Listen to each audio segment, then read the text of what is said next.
Well, hello, beautiful people. My name is Max, and thank you for being here. I've decided to start with probably one of the most important phrases in any language. In this video, I'd like to teach you how to say I love you in Russian by introducing you and possibly even teaching you, but that, of course, depends on your desire, to one of the most beautiful and famous poems ever written in Russian language. It was written by a famous Russian poet, the Russian poet, named Alexander Pushkin. And quite frankly, I'm willing to bet my life that every single living person in Russia knows that poem by heart. It is rather short and simple, but the complexity of emotions and feelings that are expressed within it make people really resonate with it. By the way, I am a strong believer in this kind of approach to learning foreign languages.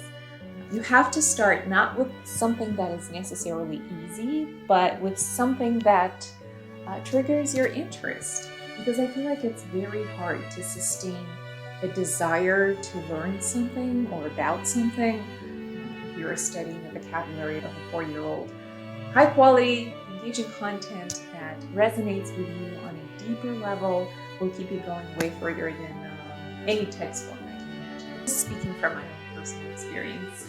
And in case with such complex language as Russian, I strongly believe that being able to learn, or at least get familiarized with some beautiful poetry or powerful quotes from Russian classical literature will not only maintain your interest in learning this beautiful and very difficult language, but will also shed light into this culture that is quite often being viewed as mysterious.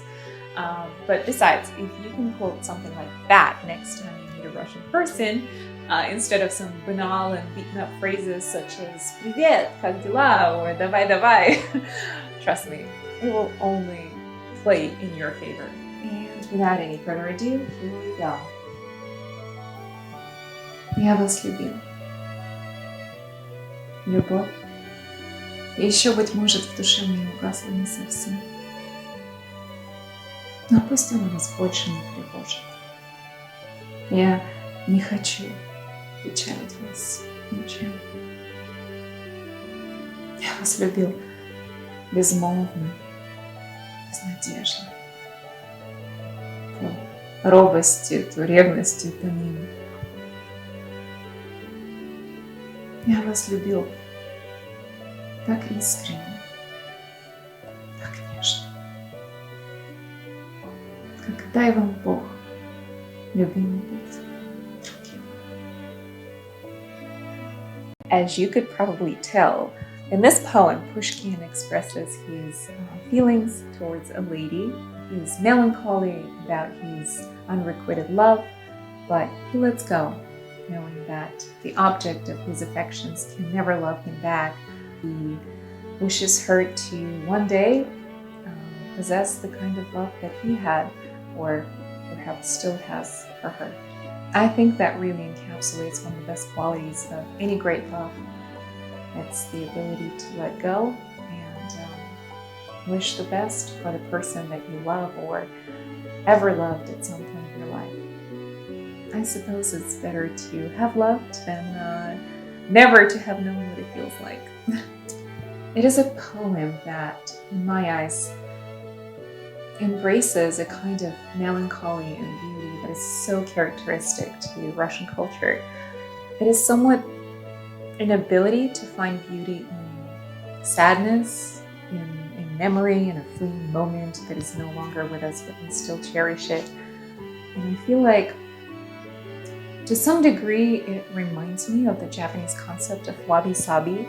And I have a theory that cultures that experience drastic seasonal changes throughout the year tend to resonate with this kind of concept more so than cultures that don't. It's just a theory, but I think I'm right.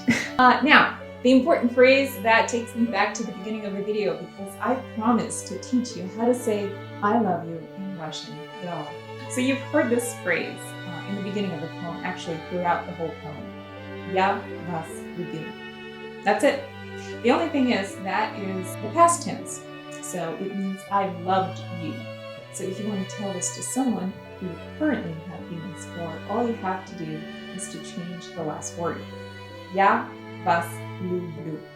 So, любил turns into люблю. Я вас люблю.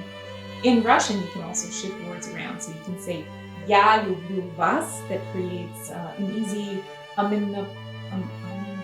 what's that thing called? Oh my god. It's like when a phrase or a word reminds you of something else in your language. Jesus Christ, I need to Google that. Ominopadia?